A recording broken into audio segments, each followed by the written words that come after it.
butang. The point at which you know about it. O mga punto nga imuhang nahibaluan. That is when it becomes new. Dinha na nahimo nga bago para nimo. It might be also the origin, the beginning, Pwede po ang sinugdanan. just starting. Nagsugod pa jud ka. However, it could also be something that have existed, Pwede sa nanana na siya dihadaan. but you don't know nothing about it. Pero wala pa ka nakahibawan. The day you come to the knowledge of it, Sa panahon na nakailana ka na, it becomes what? New to you. makasulti ka nga bago pa ko nakadungog ani. Are we together? So we are talking about what? Brand new beginning. So naghisgot ta about sa bagong pagsugod. The Bible told us in 2 Corinthians chapter 5:17. Ang Biblia nagsulti ka nato sa ikaduhang Korinto 5:17. 2 Corinthians chapter 5:17, the popular Ikaduhang one. Korinto He 5:17. said, all things he will take away, he will make you a brand new creation. Imo siya ang karaan, humana giagi na.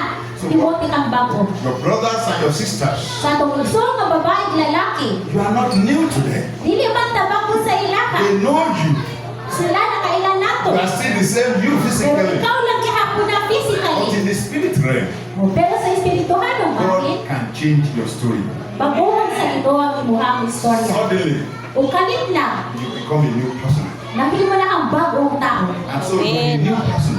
So ikaw, bago na kang tao. Even though you have a good physical body, Bisan puro pa ka gold na imuhang lawas. it's the promise of God. Kay saan siya sa So Ginoo. when you accept Jesus Christ as Lord and Savior, Nakudawatan nato si Hesus Kristo as atong Ginoo manluluwas. forgive all your sins Iyahang hugasan ang tanan nato sala. and give you a new beginning. O hatagan niya bagong So pagsugod. you have always existed. So naana ka diha, buhi na ka You have daan. always been alive. Buhi na ka daan. 10 years, Napo ka 20 tuig, years, 20 ka 30 tuig, years, 30 ka 60 tuig, years. 60 ka you've tuig. always been there. Naana ka diha. But then, Pero you are now a changed person. bago na ka nga tao. Why? Nga naman, Because the Lord, the God, has gone into the things of the Spirit and changed you to a new person. amen. Tungod kaya ang Ginoo nabuhat na sa mga espirituhano bahid og gihimo na kaniya bagong So nga those tao. that know you before, So kato na kailangan nimo kaniya. when they hear the new about you, Pag makadungog na sila mahitungod kanimo nga are we nagbago talking ka. about the same person? Pareha mo pa maghihapon na siya.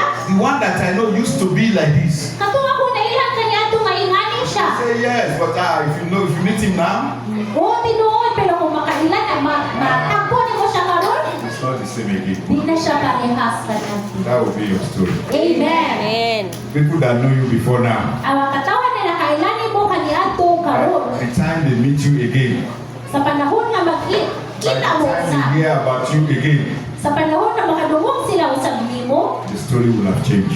Amen. Ang bago na yung In the istorya mighty name of sa Jesus. dakong ngalan ni So Jesus. beginning, So ang pagsugod, brand new brand new beginning. beginning talks about the time Ang pagsugod naghisgot sa oras, that panahon. something begins, O nga magsugod ka siya. when something starts. Alam na anay magsugod. Amen. Amen. Beginning, the origin, the background. Ang bibikanan, ang pagsugod, or ang background. Amen. Amen. So when we talk about brand new beginning, Pag maghisgot na brand new talking beginning, at the point at which God changed your identity.